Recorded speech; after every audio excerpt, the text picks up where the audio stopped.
Hello friends, Susmita's ওয়ার্ল্ডে আপনাদের স্বাগত। আজ আমি আপনাদের সাথে শেয়ার করতে চলেছি দুর্দান্ত স্বাদের পনির দো পেঁয়াজা। এই রেসিপিটি যদি আপনাদের ভালো লেগে থাকে তাহলে অবশ্যই আমার চ্যানেলটিকে সাবস্ক্রাইব করে আমার পাশে থাকার অনুরোধ রইল। ভিডিওটা একটু স্কিপ না করে পুরোটা দেখতে থাকুন। প্রথমেই পনিরগুলোকে ভেজে নিতে হবে। আমি এখানে একটা ফ্রাইং প্যান নিয়ে নিয়েছি, ওর মধ্যে আমি সাদা তেল দিয়ে দিয়েছি। তেলটা একটু গরম হলে এর মধ্যে দিয়ে দেবো 1 চিমটি গোটা জিরে আর কয়েকটা বড় এলাচের দানা। এতে করে খুব সুন্দর পনিরের মধ্যে একটা ফ্লেভার ঢুকবে। এখানে আমি 250 গ্রাম পনির বড় বড় করে কেটে নিয়েছি। এবার পনিরগুলো আমি তেলের মধ্যে দিয়ে দিলাম। পনিরগুলোর মধ্যে এবার দিয়ে দেবো 1 চিমটি হলুদ গুঁড়ো, একটু লাল লঙ্কার গুঁড়ো আর একটু কাশ্মীরি লঙ্কার গুঁড়ো। এবার ভালোভাবে পনিরগুলোকে একটু নাড়াচাড়া করে গোল্ডেন কালার করে ভেজে নেব। এখানে একটা ইম্পর্টেন্ট ছোট্ট টিপস দিয়ে রাখি, পনিরগুলো ভাজার সময় কোনোভাবেই লবণ দেবেন না। প্রথমে যদি লবণটা দিয়ে দেন পনিরগুলো কিন্তু শক্ত হয়ে যাবে। আর লবণ না দিয়ে যদি পনিরগুলো ভেজে পরে রান্নার সময় লবণ মেশান, পনিরগুলো একদম নরম তুলতুলে থাকবে।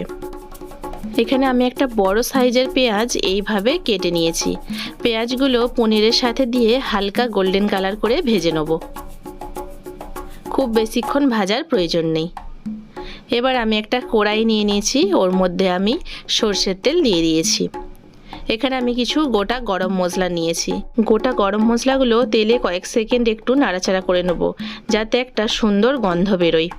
এখানে আমি নিয়েছি গোটা জিরে, 2টো ছোট এলাচ, একটু দারচিনি, 3টে লবঙ্গ আর নিয়েছি বড় এলাচ। এবার 2টো বড় সাইজের পেঁয়াজ মিহি করে কুচিয়ে তেলের মধ্যে দিয়ে দিয়েছি। একটু লবণ দিয়ে দেবো যাতে পেঁয়াজটা তাড়াতাড়ি নরম হয়ে যায়। একটু নাড়াচাড়া করে পেঁয়াজটা ভেজে নেব। একটু ঢাকা দিয়ে দেবো। ঢাকা খুলে আবারও একটু নাড়াচাড়া করে নেব। পেঁয়াজটা ঠিক এই রকম ভাজা ভাজা হয়ে গেলে এর মধ্যে আমি দিয়ে দেব 2 টেবিল চামচ আদা রসুনের পেস্ট। আদা রসুনের পেস্টটা দিয়ে আবারও কিছুক্ষণ নাড়াচাড়া করে ভেজে নেব। এইভাবে বেশ কিছুক্ষণ ধরে আদা রসুনটাকে ভেজে নিতে হবে, যাতে আদা রসুনের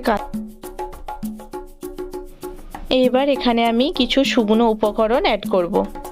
এখানে দিয়ে দিচ্ছি 1/2 চামচ কাশ্মীরি লঙ্কার গুঁড়ো, 1/2 চামচ হলুদ গুঁড়ো, 1/2 চামচ জিরে গুঁড়ো, 1/2 চামচ ধনে গুঁড়ো আর দিয়ে দিচ্ছি 1/2 চামচ লাল লঙ্কার গুঁড়ো। এবারে সব কিছু উপকরণ একটু নাড়াচাড়া করে নেব। মশলাটা যাতে পুড়ে না যায় বা ভালোভাবে যাতে মশলাটা কষানো হয়, সেই জন্য আমি এখানে একটু জল অ্যাড করব। জলটা দিয়ে খুব ভালোভাবে মশলাটা কষিয়ে নিতে হবে। এখানে একটু কয়েক সেকেন্ডের জন্য ঢাকা দিয়ে মশলাটা কষাতে দেবো। ঢাকা খুলে 2টো বড় সাইজের টমেটো পেস্ট আমি মশলার সাথে দিয়ে দেবো।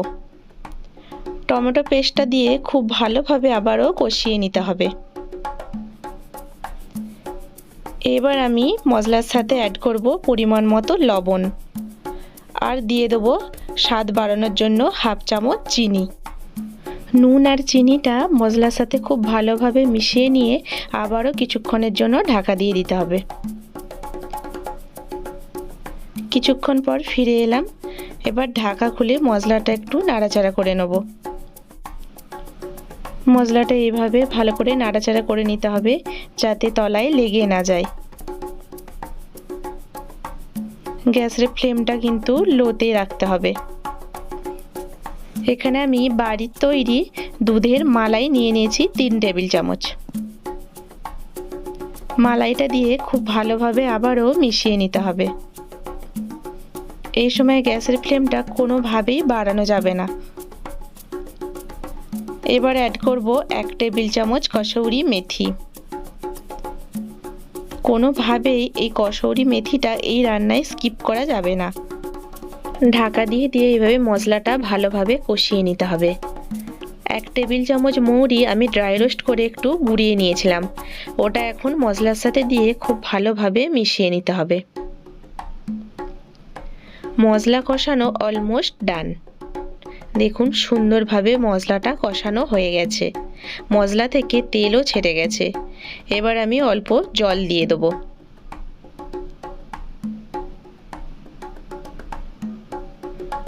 আরও একটু জল অ্যাড করব। খুব বেশি জল দেবার প্রয়োজন নেই, কারণ পনিরটা গ্রেভির মধ্যে দিয়ে অনেকক্ষণ ধরে ফোটানোর প্রয়োজন নেই। একটু ঢাকা দিয়ে দেবো গ্রেভিটা যাতে ভালোভাবে ফুটে ওঠে। দেখুন গ্রেভিটা ভালোভাবে ফুটে গেছে। এবার আমি আগে থেকে ভেজে রাখা পনির আর পেঁয়াজের টুকরোগুলো দিয়ে দেবো। পনির আর পেঁয়াজের টুকরোগুলো দিয়ে ভালোভাবে গ্রেভির সাথে মিশিয়ে নিতে হবে। এখানে আমি কিছু ফ্রেশ ধনেপাতা কুচি দিয়ে দেবো। ধনেপাতা কুচিটা দিয়ে আবারও একটু নাড়াচাড়া করে নেব। এবার আমি 1 মিনিটের জন্য ঢেকে দেবো রান্নাটা ভালোভাবে হওয়ার জন্য। 1 মিনিট পর ফিরে এলাম। দেখুন দেখতে কত সুন্দর হয়েছে রান্নাটা, কালারটাও দুর্দান্ত এসেছে, একদম রেস্টুরেন্টের মতো। সবশেষে 1 চিমটি কসৌরি মেথি পাতা ছড়িয়ে দিলেই তৈরি হয়ে যাবে দুর্দান্ত স্বাদের পনির দো পেঁয়াজা। কসৌরি মেথিটা দিয়ে একটু নাড়াচাড়া করে মিশিয়ে নিতে হবে। কাঁচা লঙ্কাটা আগে দেয়া হয়নি, সবশেষে 2টো কাঁচা লঙ্কা দিয়ে ভালো করে মিশিয়ে নিয়ে গ্যাসের ফ্লেমটা অফ করে 5 মিনিট স্ট্যান্ডিং টাইমে রেখে দিতে হবে। তৈরি হয়ে গেল দুর্দান্ত স্বাদের পনির দো পেঁয়াজা। বাড়িতে যদি কোনো গেস্ট আসে আর তাকে যদি আপনি এই পনির দো পেঁয়াজাটা বানিয়ে খাওয়ান, তাহলে বুঝতেই পারবে না যে এটা বাড়িতে বানানো নাকি রেস্টুরেন্ট থেকে আনানো হয়েছে। আমার এই রেসিপিটা সম্পূর্ণ ফলো করে যদি বানান, তাহলে আপনার রেসিপিটিও এই রকম দুর্দান্ত স্বাদের খেতে হবে। চিকেন দো পেঁয়াজা তো আমরা সকলেই খেয়েছি, কিন্তু পনির দো পেঁয়াজা সকলে সাধারণত আমরা সেভাবে বানাই না। তাই আমার রিকোয়েস্ট, একবার অন্তত এই রেসিপিটা বানিয়ে দেখুন, তাহলে বারবার খেতে মন চাইবে।